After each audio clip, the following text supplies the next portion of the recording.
বাংলাদেশের প্রায় 68টা জেলখানা আছে। 64 জেলায় 64টার, গাজীপুরে 4টা বেশি আছে।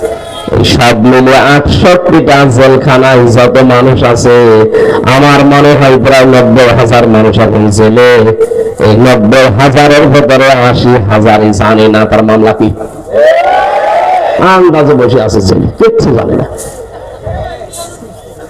এগুলোতে পড়ে আছে এমনি এমনি না, অবশ্যই কোন মিথ্যা সাক্ষীর কারণে। বলেন বলেন, আরে সাক্ষী তো ফেরেশতারা এসে দেয়নি, আমরাই দিয়েছি। আপনি কিসের নামাজ আদায় করেন, কিসের দাড়ি রেখে জব্বা রেখে আপনি আন্দাজে মানুষকে ধোঁকা দিচ্ছেন? জবাব দেওয়া লাগবে, টেন্ডেন্সি তৈরি হলে তো এটা সম্ভব না। আল্লাহ আমাদেরকে যেন সহজ ভাবে এটা বোঝার এবং বাস্তবে আমল করার তৌফিক দেন, আমিন। অনেকের জমিনের আইলার মেয়ে ওটা হয়ে গেছে ফৌসিরাত।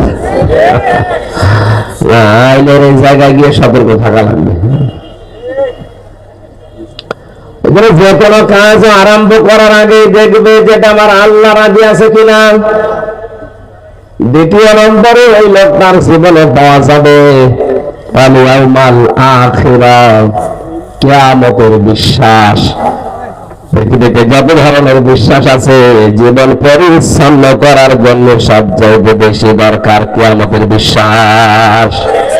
কিয়ামতে জবাব দেওয়া লাগবে। এটা যদি কোনো মানুষের ভেতরে টেন্ডেন্সি তৈরি না হয়, তার দ্বারা হাজারো মানুষের অধিকার নষ্ট হওয়ার সম্ভাবনা বেশি। আজনিয়ান থেকে শুরু করে একেবারে আদালত পর্যন্ত যে সমস্ত জায়গায় মানুষের অধিকার গুলো নষ্ট হচ্ছে দায়িত্বশীল মানুষদের মাধ্যমে, এদের ভেতরে যদি কিয়ামতের বিশ্বাস দৃঢ়ভাবে তৈরি হতো, কোন মানুষের অধিকার নষ্ট হতো না। কিয়ামত আমার জবাব দেওয়া লাগবে আল্লাহর সামনে দাঁড়িয়ে। এই বিশ্বাসটা সঠিকভাবে তৈরি হয় না, এই কারণেই তো বিনা কারণে মিথ্যা সাক্ষী দেয়। এই দেশে মিথ্যা সাক্ষী বন্ধ হয়ে গেছে।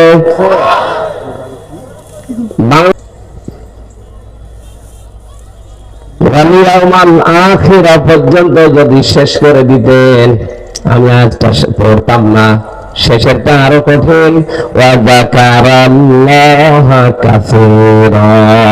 এইটা নিয়ে ঝামেলা বাংলাদেশে বেশি। আল্লাহ পাক বলেন, হে নবী, আপনাকে যারা আদর্শ হিসাবে দুনিয়ায় পাবে, তাদের 3 নাম্বার আচরণ হবে, দুনিয়ায় যার আলোচনা করুক না কেন, আমি আল্লাহর আলোচনা তাদের জীবনে বেশি থাকবে। আপনার বুকে হাত দিয়ে বলেন তো, আল্লাহর আলোচনা আপনার জীবনে আছে? নেই। চার দোকানে বসলে আল্লাহর বড়দের কথা মনে হয় না, ওখানে কথা হয় আমার বাবার কথা, আমার পীরের কথা না। পৃথিবীতে যদি আলোচনা কেউ করে, জিকির করে, তাহলে করা লাগবে স্মরণ কাকে? যার জীবনে সবচেয়ে বেশি আল্লাহর স্মরণ আছে। আল্লাহর স্মরণ মানে বসে বসে সুবহানাল্লাহ পড়া না। ওটা তো একটা সিস্টেম, একটা মাধ্যম। যে যেই কাজে থাকবে, হাত দেবে, ওখানে যেন আল্লাহকে ভুলে না যায়, আল্লাহর কথাটা মনে রাখতে পারে। এইটার নাম যাকার আল্লাহ। আল্লাহ যাকার আল্লাহ পর্যন্ত শেষ করেননি। কাছের না দিয়ে কাছের এখানে টান আছে।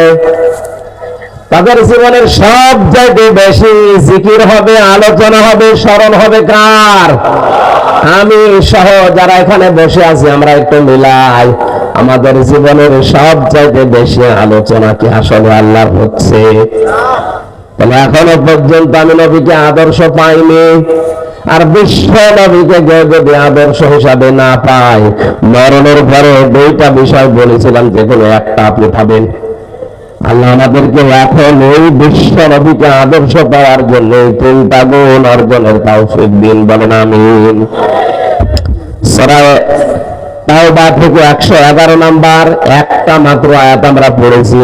সামারাইজ করে খুব তাড়াতাড়ি আয়াতটা বোঝানোর চেষ্টা চালাবো ইনশাআল্লাহ।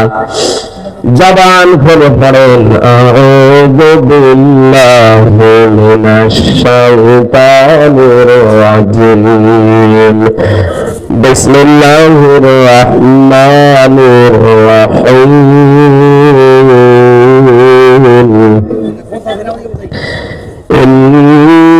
ইন্নাল্লাহা আশতারা মিনাল মুমিনিনা আনফুসাহুম ওয়া আমওয়ালাহুম